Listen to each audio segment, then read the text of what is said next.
Hi, I'm Bishop Clement Amankwesini, presenting to you Restful Living, a life worth living. Today we have a special edition for you.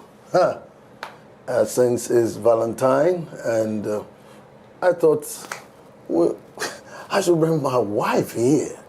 My wife, my darling wife, whom I'm married to for 40 years.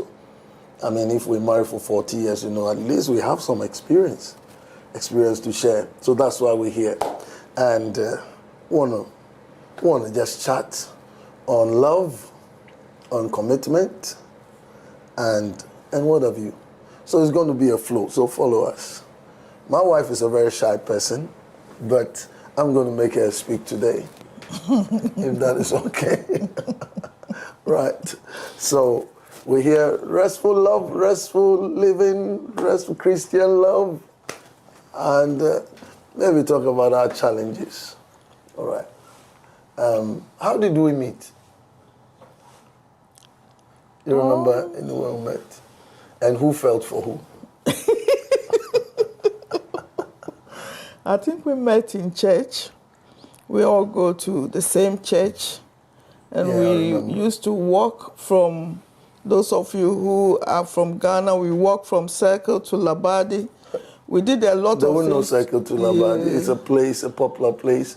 Those are about 7 miles. 7 miles walk, which we had to walk to church. To church, yes. So. And whilst walking, were we having conversations? Mm-hmm.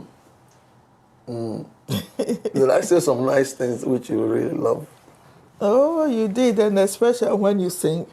I really like it when you sing. Oh, so I started singing it long ago, isn't it? Yeah. And you were sitting in the congregation watching me, isn't it?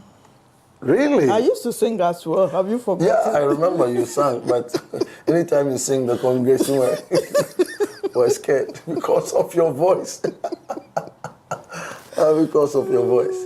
Anyway, so I remember around this time, before we were getting closer, I think you went through some terrible experience with a gentleman who wanted to go out with you, and then it seems like I came in to rescue you, counseling you, because you were really hurting. Can you give us a gist of that experience? I don't want to talk about it. I don't want to talk about it. All right. But what do you like about, personally, me, when during those times, During those times, you really love the Lord. And also you pray a lot. So I like at least men who pray to support the family. And then you were really a leader. So that was some of the qualities that I saw. Right. And I'll tell you mine too, okay? Okay. I'll tell you mine, but I'm just asking you for the benefit of our viewers, okay? All right. And I realized that you, in the family, you were very reserved. You were the quiet type. Even in church, you were very quiet, all right? So what changed your attitude? Did I have any influence on you being an extrovert instead of an introvert? I don't think I'm an extrovert. No, you're not an extrovert. You were an introvert. Yes. At the moment, you're still a bit of an introvert, but now it's better. It's better, yeah. It's better. You didn't speak at all. Was it because of your childhood experiences? It wasn't. That's how we were raised up. Okay. We're not, we were a family of 9. Okay. And we were with our dad and our mom, so we are always enclosed. We don't go out, and so we don't have friends and those things. So you're not like sociable too much. You're not sociable person. Yeah, I found it difficult because I wanted you to come out and be bubbly a bit, but you were kind of reserved. But at least you helped me. Yeah. You helped me, so yeah. Now I'm okay. Yes. Yeah. I'm okay. I remember, one thing I loved about you too, you were very teachable. Very teachable. I always realize you listen, and your teachability, your ability for you to listen was what really melted my heart. You know what I'm saying? Melted my heart. And you were very generous. You were a generous person. I hadn't met a lady like you at that time who was that quiet. Your quietness alone speaks. Your quietness, you were silent, you know, but I think it melted my heart when I was like, thinking twice. I hadn't made up my mind yet to propose to you, okay? But I think in during those times when I was helping you come out of the difficult situation, even though I was going through a difficult situation myself, all right? I think the way you responded and all that, and you were also prayerful. You were very prayerful, and I love that about you too. Yeah. So I'm telling you what, all right, I saw in you that made me. You used to be very slim. You used to be very slim. And but now, are you slim? Are you still slim? Not really. I'm not slim, but I'm okay. All right. I'm okay, yeah. All right. What are some of the qualities you saw about me? Maybe it's going to advise some men over there. Like you said, I was a leader and I used to sing. But what kind of man will you recommend for every believer to look out for when they are taking steps to make the choices? I mean, Christians. I think nowadays women always want to have men that have money and those type of things. But I don't think it really matters. If you get a leader or someone who fears the Lord, or someone who is prayerful, or someone who can make decisions, I think it's better to have such things more than having someone who has a lot of money. Yeah. And what has made the, you know, some people think that you don't have to go in for somebody who is just starting afresh, and it makes it difficult because at least the person should be financially sound. But I remember when I got married to you, I had nothing. You remember? Yeah. We were in that small kitchen, small place. We went to rent after marriage. Can you imagine? After marriage, we went to rent a small place which looked like a kitchen. It was supposed to be somebody's kitchen, but we took it and we were quite there. Mm-hmm. What was going on in your mind when you realized that we had a small place to stay? Nothing. Because if somebody, this day and age, yeah, if a woman sees a man with that humble beginning, they're not going to go for that. So what do you think? I think... How did you endure that? During our time, I think all of us that we were going to church were the same. We didn't have any money, we were nobodies, as people were saying. So I didn't think about any material things. I was only thinking about we being born again, loving the Lord, going up and down, being joyful even though we don't have any money. We were happy. So I was looking at that, not thinking about material things. You think it will go well with this current generation? I don't think so. I don't think so, because right now everybody wants some security first. People want security, but all things will work together for good. I remember one day when we were in Ghana, you visited a man at Osu, a place in Accra. In Osu, that man was rich. Yeah. And when we went there, you said, one day I'll own a chair, a sofa like this one. Have you forgotten? Yeah, I think I have forgotten. A rich man who used to come to church. So when we visited the man, you said, one day I will own a sofa like this. And I said in my head, in your dreams.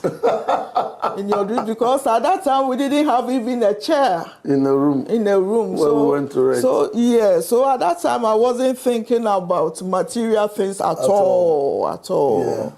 We were just focused thinking about Jesus. Yeah. But I had the dream too. I had the dream that definitely one day we're going to be. And here we are, 40 years still.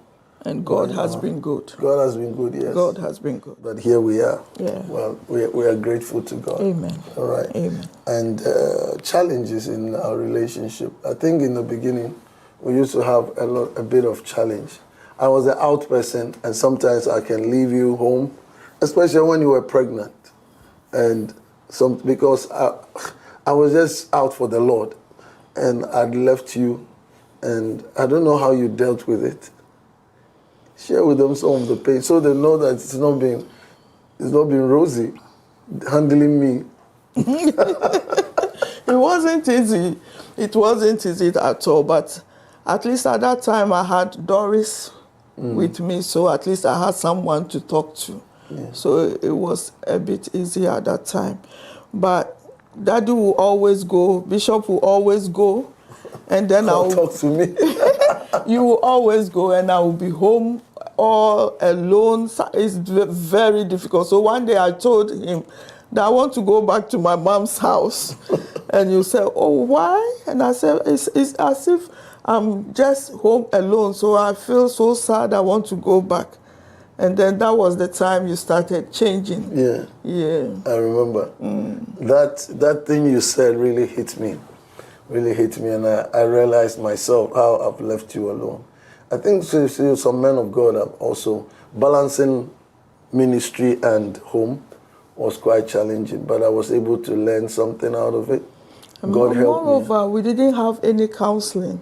Yes. We didn't go through any counseling, and apart from that, you didn't have any parents that were together for you to learn from them. That's the thing. Yeah, I had to learn some things the most difficult way. No dad was around to show me how, to do we had to learn things by ourselves. Yeah. And so maybe we've done well so far. Yeah, we've done well. We've done very well. All right. Okay. And yeah, so, but you've been wonderful. And I wouldn't have chosen any other person than you, because I count myself as a blessed person to have you in my life. And definitely, I've proved to you that I really appreciate all that you've been for me, to me, both in ministry, family life. You raise all our kids, 4 kids, all by yourself.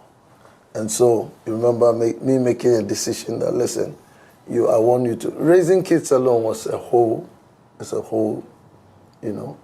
So I'm glad I didn't make you get into secular jobs so much. You worked a little, but I wanted you to be a keeper of home. And you've done marvelously.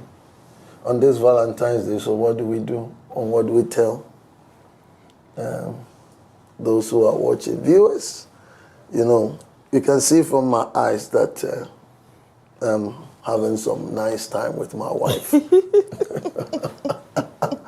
Yeah. We have some advice. We have to give these people some advice on what to do, the postures to take. And will you recommend counseling? Yeah, I will recommend counseling. It's very important. Premarital counseling. Yeah, it's very important that you go through premarital counseling before you get married, because right now, knowledge is abounding. Knowledge is what? So everybody can talk to you or tell you things that are not right. So if you go through counseling, at least you have some ideas of what to do when you get married. So it's very important. I used to always define marriage to be like abandoning 2 worlds, because you were raised a very quiet person. I was raised like because of my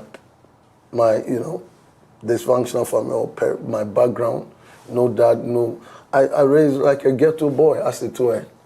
And so, and that's why we had some issues or problems, teething problems in our relationship. But we're able to abandon our world. This is our world, the way we were raised, coming together can be a clash, isn't it?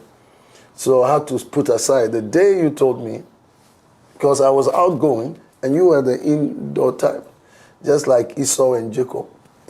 Esau was a man of the field. Jacob was a home guy, and so I tell them, and those of you watching, marriage is the abandoning of two worlds that a new one can be created.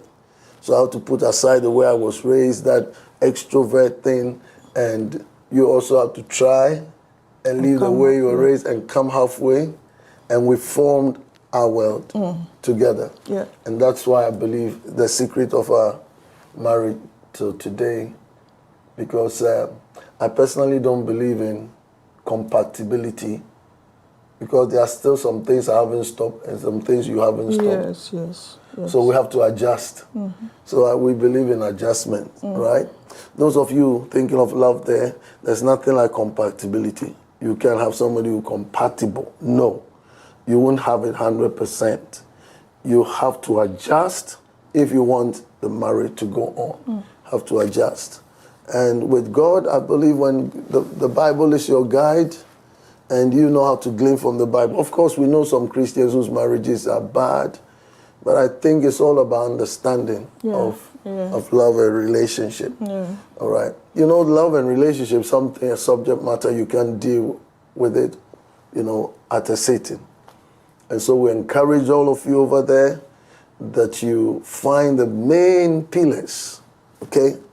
But the one I said lastly, abandon your world. Don't go into the marriage and say, I was raised like this. I was raised like that. My mom taught me this. My dad said this. No, it won't work, because the partner, the one you are going to fall in love with or you fall in love with, also has his worldview or her worldview. And if you are all to bring your worldview, you are going to clash. So abandon it and form a new one.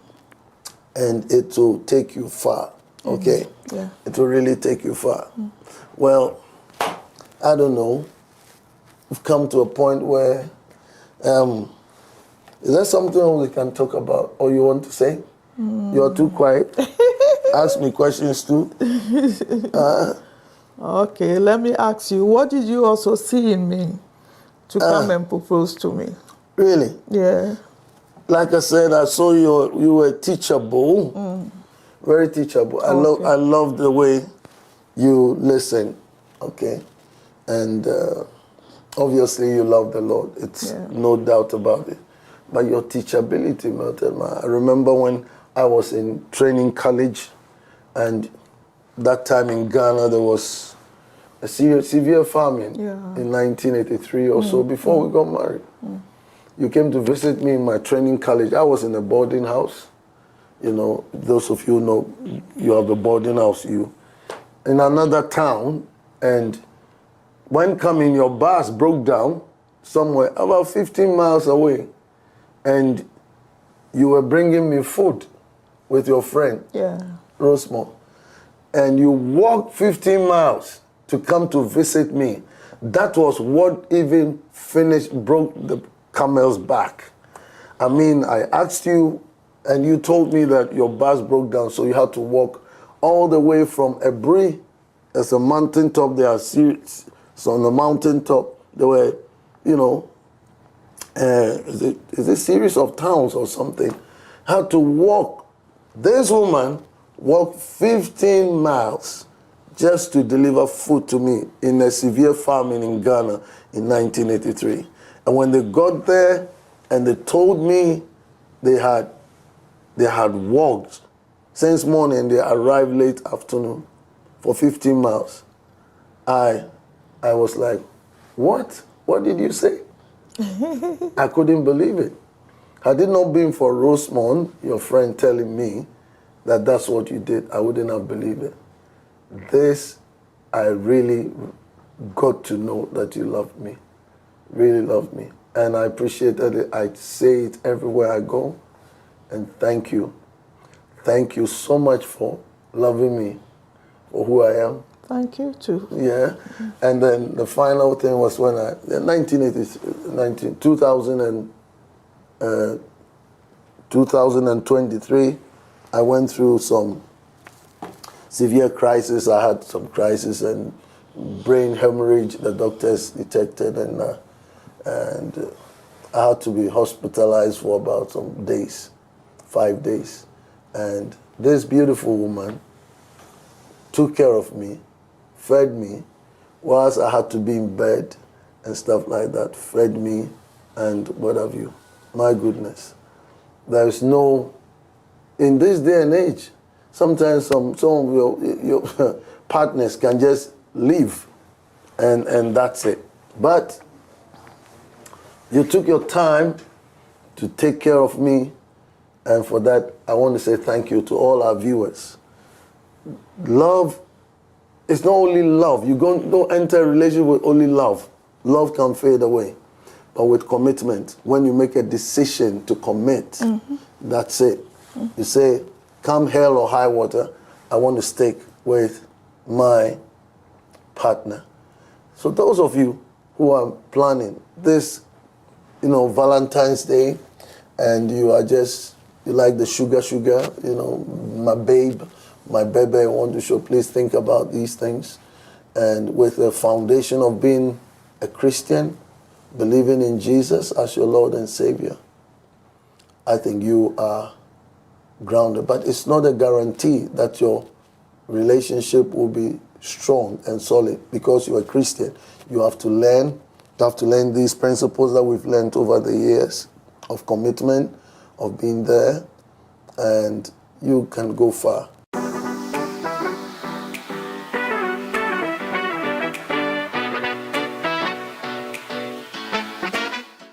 So there's this guy I like, and I'm really attracted to him. Well, he's not spiritually mature yet, but he's a really nice guy, and I see a lot of potential with him. Should I wait for him to mature, or how do I navigate the situation? A matured guy. It depends on what maturity is. What do you mean by maturity? That's definitely. Some people can be nice. We have some nice sinners out there. They are even nicer than some Christians. You understand? Love is love, all right? What supports our love is because we have love for God. That's what makes us. But some people fall in love without really, really understanding the commitment. That's what we're also emphasizing. You're in love with this person, that's what's a goal for premarital counseling, or even your relationship. If you are not yet going to get married, listen, maturity is very important, and let them see maturity. Paul said in 1 Corinthians, I think chapter 12 and verse, one of the verses is 23 or so. I'm mixing it. He said, when I was a child, it's 11, yeah. When I was a child, I spoke like a child. I thought like a child. I reasoned like a child, but when I became a man. So you can see maturity through the way the person thinks, the way they speak, the way they reason, and that should be your guide. If somebody comes to you, they open the mouth and speak, you can know whether the person is matured or not, because we have some big boys and big girls in the men's and women's body. You know what I mean? You can have a big boy in a man's body. They are boys inside, but they have beard. And you might think they're mature. That's not maturity. Measure maturity by the way they speak, the way they think, the way they reason. Make decisions as well. And make decisions, yeah. And I think when you go through counseling, you get to know if the person is matured or not. But if you go through counseling and the person is not matured, you can maybe hold on for the person to learn a lot before you get married. Yeah, you are speaking to me. Oh, okay. It's a question from you. But hey, thank God, recently, last year went to Mauritius, yes, and had a 40th celebration there. It was the best holiday we've ever had, isn't it? Yes. And also Malta. And we went to Malta also, all right, to celebrate. We hadn't had a holiday for so long, and so it was a good time for us, all right. But thank you for coming. You've done very well. I know you're Well, viewers, this is Bishop Clement. Want you to know that you can have a restful life. Yeah. You can have a restful relationship when you have mentors and fathers, spiritual fathers and mothers who can guide you. Everybody needs a point of reference in your relationship. So don't think you know. It's not only about reading the books. Find out from the books what really works, because some people just talk about something they have no idea. Practically visit couples, ask them questions, Yes. and let them tell you of their experiences, their challenges, and how they overcame them. And I believe, yes, the rest of your days will be the best of your days. Shalom. God bless you. This is the day I just want to give it love. Let's listen to some songs of love and be encouraged. You can also make it. Two are better than one. Yeah. When you enter into a relationship, remember that God says two are better. So you will be better. You have Amen. the best. Amen. God bless you. And see you next week. Shalom. God bless. Bless.